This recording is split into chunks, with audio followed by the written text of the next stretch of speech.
नमः संस्कृताय संस्कृत समुपासकेभ्यश्च। विद्यार्थियों, कविता कामिनी के विलास कवि कुलगुरु कालिदास की महत्वपूर्ण रचना अभिज्ञान शाकुंतलम। कहते हैं कि कालिदासस्य सर्वस्वम अभिज्ञान शाकुंतलम। अभिज्ञान शाकुंतलम कालिदास का सर्वस्व है। इसी से स्पष्ट है कि अभिज्ञान शाकुंतलम महाकवि कालिदास की सर्वोत्तम कृति मानी जाती है। तो उसी अभिज्ञान शाकुंतलम के मंगलाचरण का आज हम अध्ययन करेंगे।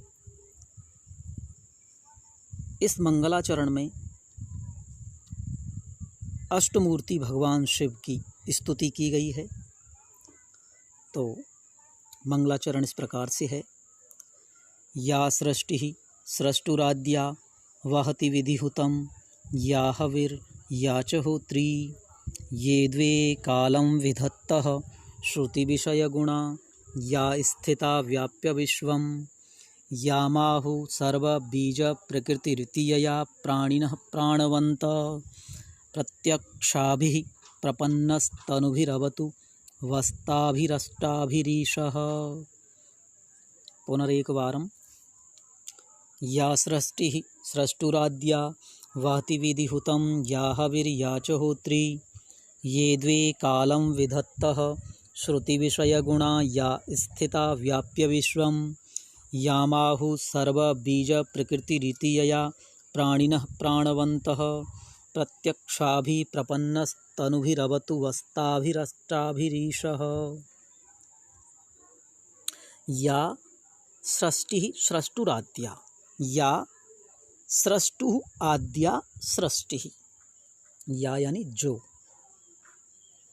सृष्टुः सृष्टिकर्ता ब्रह्मा की आद्या अर्थात पहली या सर्वप्रथम। सृष्टि यानी रचना अर्थात जो सृष्टिकर्ता भगवान ब्रह्मा की सर्वप्रथम सृष्टि है। और सर्वप्रथम सृष्टि मानी जाती है जल अर्थात भगवान शिव की जलमयी मूर्ति।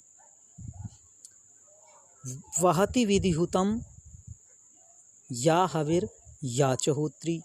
या विधिहुतम हविः वहति, जो विधि पूर्वक हवन की गई सामग्री को वहति पहुँचाती है या ले जाती है, यानी अग्नि अर्थात भगवान शिव की अग्निमयी मूर्ति।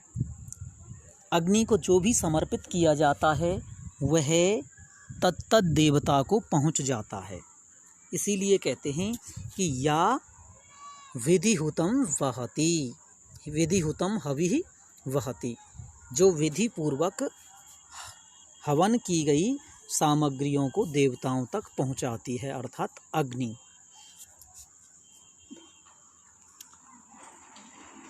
या च होत्री, और जो हवन करता अर्थात यजमान स्वरूपा मूर्ति है। तो यहाँ पर प्रथम पंक्ति में 3 मूर्तियों का वर्णन किया गया है। जलमयी मूर्ति भगवान शिव की जलमयी मूर्ति, अग्निमयी मूर्ति और हवनकर्ता यजमान स्वरूपा यानी यजमान स्वरूपा मूर्ति। द्वितीय पंक्ति ये द्वे कालं विधत्तः। ये द्वे, ये यानी जो, द्वे यानी दो, कालम विधत्त काल का विधान करते हैं यानी समय का विधान करते हैं अर्थात सूर्य और चंद्रमा। तो अर्थात भगवान शिव की सूर्य और चंद्र रूपिणी 2 मूर्तियाँ। 3 + 2 5। तो सबसे पहले जल, फिर अग्नि, यजमान स्वरूपा, सूर्य, चंद्रमा, 5 मूर्तियों का वर्णन हो चुका है। श्रुति विषय गुणा या स्थिता व्याप्य विश्वम। श्रुति श्रवण, विषय इंद्रिय और गुण अर्थात इंद्रिय ग्राह्य शब्द रूप गुण की आश्रय भूता। या विश्वम व्याप्य स्थिता, जो संपूर्ण संसार को व्याप्त करके स्थित है। कहते हैं शब्द गुणकम आकाश। तो अर्थात आकाशमयी मूर्ति, भगवान शिव की आकाशमयी मूर्ति। 6 मूर्तियों का वर्णन हो चुका है।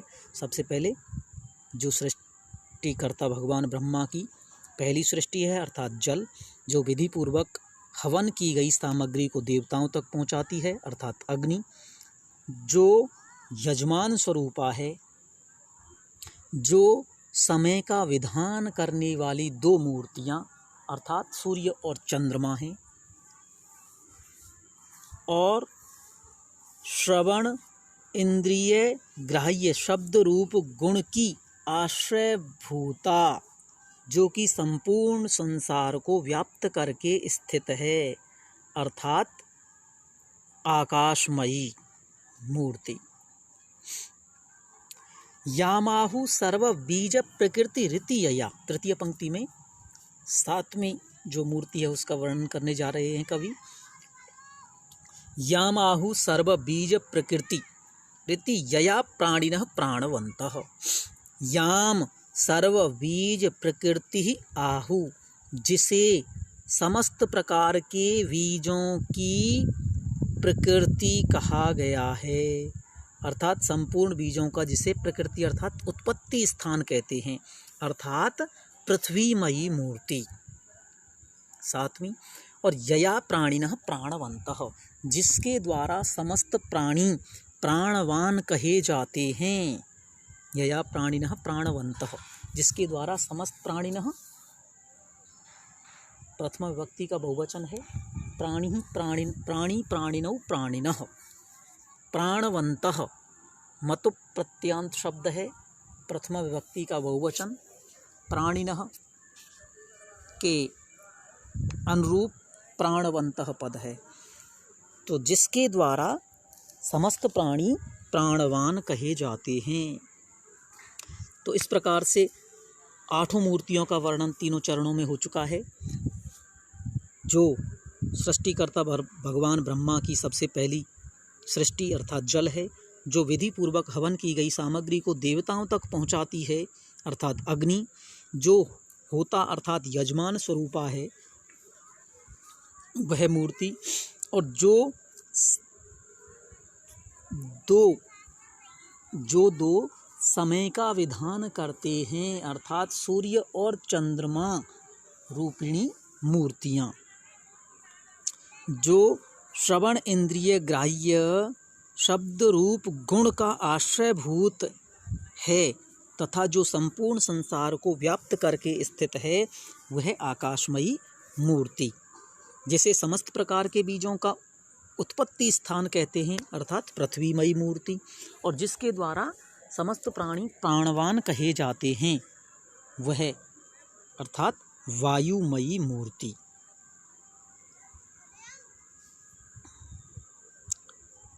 तो इस प्रकार से जल, अग्नि यजमान स्वरूपा, सूर्य, चंद्रमा, आकाश, पृथ्वी एवं वायुमयी मूर्तियाँ, ये अष्टमूर्ति शिव का वर्णन है। इस प्रकार से तो प्रत्यक्षाभिप्रपन्न तनुभिरवतु वस्ताभिरष्टाभिरीशः, तो ताभि प्रत्यक्षाभि अष्टाभि तनुभि प्रपन्नः ईशः वह अवतु। ताभि उन, प्रत्यक्षाभि प्रत्यक्ष, अष्टाभि 8, तनुभि तनु अर्थात शरीरों से, प्रपन्नः युक्त अर्थात प्रत्यक्षतः दृष्टमान उन 8 शरीरों या मूर्तियों से प्रपन्नः समन्वित या युक्त, ईशः ईश्वर भगवान शिव, वह अर्थात आप लोगों की, आप सभ्य सामाजिकों की अवतु रक्षा करें। तो इस प्रकार से भगवान शिव की स्तुति की गई है इसमें। और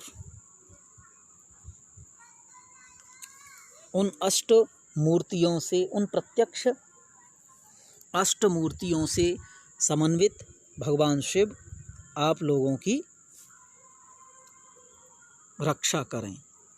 इस प्रकार से आशीर्वचन युक्त यह नांदी है। निर्विघ्न कार्य परिसमाप्ति के लिए भगवान शिव, अष्टमूर्ति भगवान शिव की इसमें आराधना की गई है।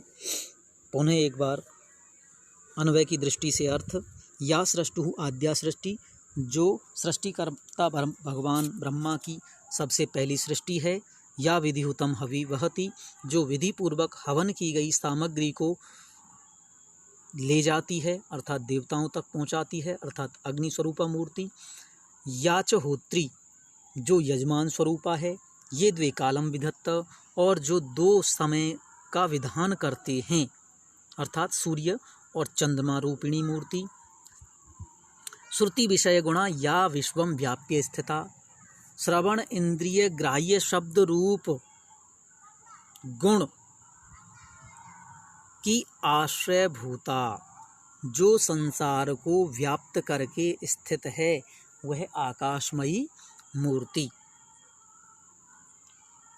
याम सर्व बीज प्रकृति इति आहु, और जिसे समस्त प्रकार के बीजों का उत्पत्ति स्थान कहते हैं। यया प्राणिनः प्राणवन्तः, और जिसके द्वारा समस्त प्राणी प्राणवान कहे जाते हैं।